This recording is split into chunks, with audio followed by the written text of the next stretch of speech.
So guys, इस video में मैं आपको क्या बताने वाला था कि ट्रांसफॉर्मर को जो है हम डीसी सप्लाई के लिए क्यों यूज़ नहीं कर सकते हैं, और ट्रांसफॉर्मर को अगर मैं डिज़ाइन करना चाहूँ डीसी सप्लाई के लिए क्यों नहीं डिज़ाइन कर सकता उसके लिए।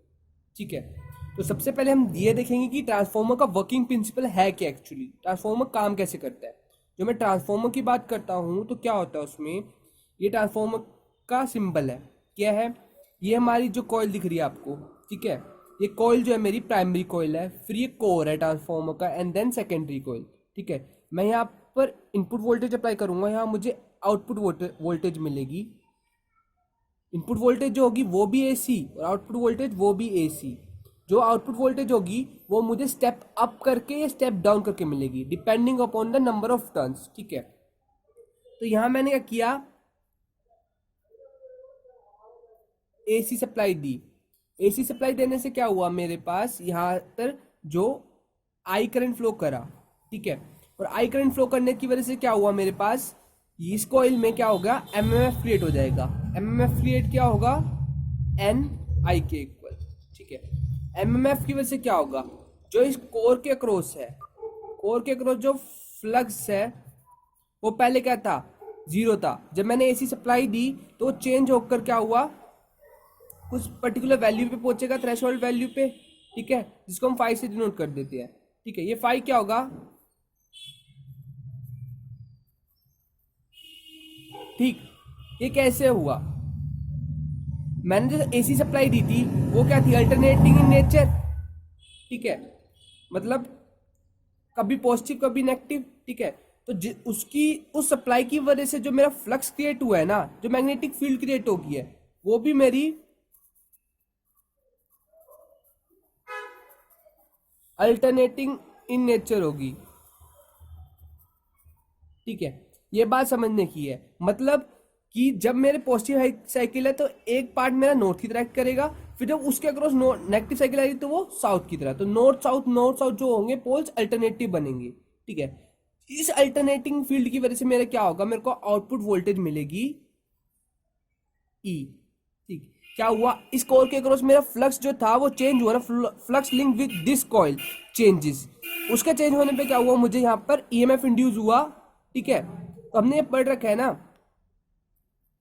कि किसी भी कॉइल के अक्रॉस अगर क्या होगा, इंडक्टर के अक्रॉस क्या होगा, मैग्नेटिक फील्ड चेंज होगी, वेरिंग मैग्नेटिक फील्ड होगी, तो मेरी क्या ईएमएफ इंड्यूस होगा। ठीक है, तो वो क्या होता है, ईएमएफ जो इंड्यूस होगा वो डायरेक्टली प्रोपोर्शनल किसके होता है, D five by D T. और एक नेगेटिव साइन आता है, वो क्या इंडिकेट करता है कि वो हमेशा अपने चेंज जो प्रोडक्शन हो रहा है ना, जिस फ्लक्स की वजह से वो प्रोड्यूस हो रहा है, हमेशा उसका अपोज करेगा। इतना हमने पढ़ रखा है। ये था प्रिंसिपल ट्रांसफॉर्मर का, जिसको हम कह देते हैं म्यूचुअल इंडक्शन। बट हमने जो यहाँ डिस्कस करना है वो क्या डिस्कस करना है कि ट्रांसफॉर्मर को डीसी क्यों नहीं दे सकते, वो क्यों नहीं दे सकते। अगर मैं यहाँ पहली चीज कि अगर मैं डीसी देता हूँ, डीसी सप्लाई देता हूँ तो क्या होगा। ठीक है, जब मैं ट्रांसफॉर्मर की कॉइल की डिजाइनिंग की बात करता हूँ तो क्या क्या फैक्टर होंगे, एक इंडक्टेंस और एक उसकी रेजिस्टेंस। ठीक है, इंडक्टेंस और रेजिस्टेंस। जब मैं डीसी की बात करता हूँ ना तो इंडक्टेंस तो गायब ही हो जाती है, क्यों, क्योंकि इम्पीडेंस क्या होता है मेरा, रेजिस्टेंस का स्क्वायर प्लस रिएक्टेंस का स्क्वायर, और एक्सएल क्या होता है, ओमेगा एल। तो डीसी के लिए फ्रिक्वेंसी जीरो तो एक्सएल जीरो, तो जेड किसके आ गया मेरा, आर के। तो मेरा इंडक्टेंस के लिए जो है, डीसी के लिए सॉरी, इंडक्टेंस वाली रिएक्टेंस तो खत्म, बस क्या होती है रेजिस्टेंस। अब जो ये कॉइल होती है ना, उसकी हम रेजिस्टेंस रखते हैं बहुत कम, कंस्ट्रक्शन के टाइम पे कॉइल की रेजिस्टेंस हम बहुत कम रखते हैं, बार बहुत कम होगा किसी भी कॉइल का, तो ऑब्वियस ही बात है उससे large amount of current flow करेगा, है क्या नहीं ये बात। अगर large amount of I flow करेगा तो क्या होगा, मेरी जो कॉइल है ना, प्राइमरी कॉइल, वो बंद कर जाएगी। इसलिए हम बोलते हैं कि जब भी हम ट्रांसफॉर्मर को डीसी देते हैं वो बंद कर जाता है। ये तब है जो मेरे पहले से डिजाइन ट्रांसफॉर्मर है। ठीक है, अगर मैं एक ऐसा ट्रांसफॉर्मर लूं, ये समझ में आई कि अगर मैं जो मेरे पास एक्चुअली है ट्रांसफॉर्मर, स्टेप अप है स्टेप डाउन है, उसकी अगर प्राइमरी में मैंने डीसी दी तो वो बर्न आउट हो जाएगा। लेकिन मैं ऐसा ट्रांसफॉर्मर डिजाइन करूं कि जिसकी रेजिस्टेंस हाई हो। ठीक है, रेजिस्टेंस हाई है तो करंट का अमाउंट ज्यादा नहीं होगा।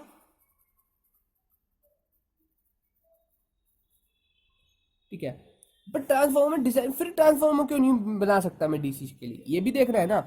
मान लो मैं यहाँ डीसी देता हूँ, डीसी दिया, करंट स्टार्ट फ्लो करेगा, ठीक है, डीसी करंट फ्लो करेगा, कॉइल में क्या होगा, मैग्नेटिक फील्ड क्रिएट होगी, मैग्नेटिक फील्ड क्रिएट होगी, मैग्नेटिक फील्ड क्रिएट होगी, डीसी तक मेरी मैग्नेटिक फील्ड क्रिएट होगी, ठीक है, मैग्नेटिक फील्ड क्रिएट होगी। इसका मतलब क्या, मैंने इलेक्ट्रिक दिया, इलेक्ट्रिक एनर्जी दी, उससे मेरी मैग्नेटिक एनर्जी बनी, ठीक, ये दो चीजें होगी, ठीक। बट वापिस से मेरे को इलेक्ट्रिकल मिलता है आउटपुट या नहीं मिलता, वो देखते हैं। इलेक्ट्रिक फील्ड क्या है मेरी, मैग्नेट इलेक्ट्रिक फील्ड जो थी वो मेरी डीसी थी, तो मैं जो फ्लक्स या फिर कह लो फील्ड क्रिएट होगी वो क्या होगा, डायरेक्ट होगा। डायरेक्ट मतलब अल्टरनेटिंग इन नेचर नहीं होगा, मतलब एक नॉर्थ पोल की तरह एक्ट करेगा, एक साउथ पोल की तरह, और फिक्स रहेगा वो फ्लक्स जो है, कॉन्स्टेंट रहेगा। फ्लक्स कॉन्स्टेंट जब भी मेरा, याद करना प्रिंसिपल जो है इलेक्ट्रोमैग्नेटिक इंडक्शन का, मैंने क्या बोला था, जब भी मेरा फ्लक्स जो होगा चेंज होगा, ठीक है, फ्लक्स में चेंज आएगा तो ये में इंड्यूस होगा, बट ऐसा नहीं हो रहा है इसमें, ठीक है, ऐसा नहीं हो रहा है इसमें, तो मेरा इलेक्ट्रिकल जो आउटपुट है वो मुझे नहीं मिलेगा। मैग्नेटिक फील्ड क्रिएट हो जाएगी बट इलेक्ट्रिकल आउटपुट नहीं मिलेगा, तो हम बना ही नहीं सकते ट्रांसफॉर्मर जो है डीसी के लिए, हम क्या बना ही नहीं सकते हैं, ठीक है।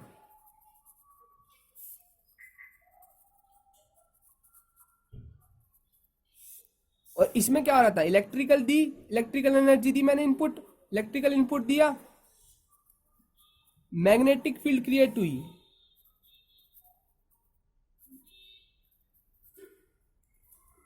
इलेक्ट्रिकल आउटपुट मिल गया मेरे को। क्यों मिला, क्योंकि मेरी जो मैग्नेटिक फील्ड थी वो क्या थी, अल्टरनेटिंग इन नेचर, मतलब चेंज हो रहा था, और जब भी फ्लक्स में चेंज आएगा मेरे ईएमएफ क्रिएट या प्रोड्यूस होगा, इंड्यूस होगा, ठीक है। इसलिए इस प्रिंसिपल को कहते हैं इलेक्ट्रोमैग्नेटिक इंडक्शन।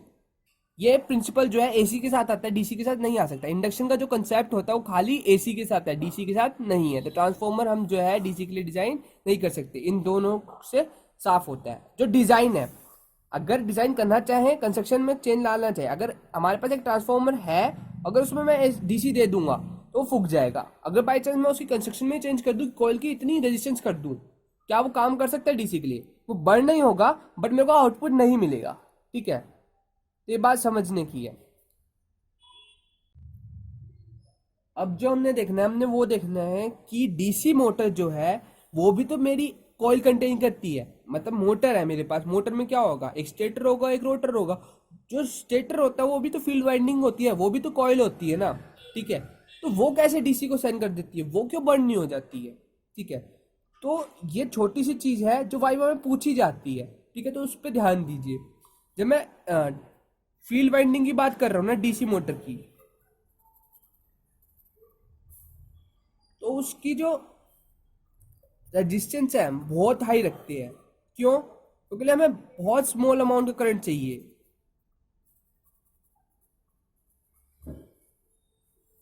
बहुत स्मॉल अमाउंट का करंट चाहिए हमें। किस चीज के लिए करंट चाहिए, फील्ड वाइंडिंग का काम क्या है, मैग्नेटिक फील्ड क्रिएट करना, कांस्टेंट फील्ड क्रिएट करना, ठीक है। डीसी मोटर में तो हमको कांस्टेंट फील्ड चाहिए होती है, कांस्टेंट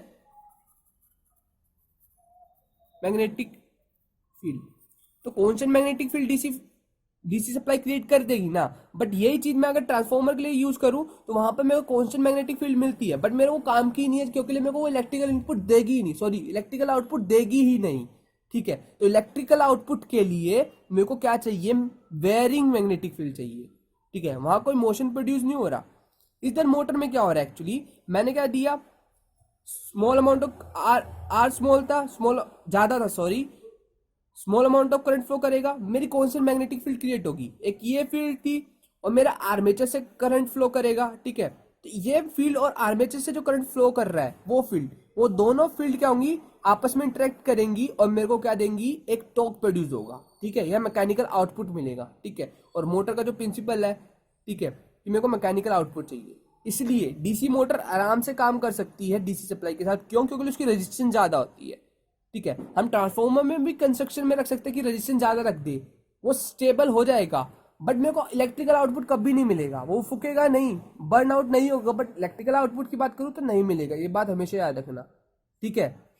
क्योंकि मेरे को इलेक्ट्रिकल आउटपुट के लिए वेरिंग मैग्नेटिक फील्ड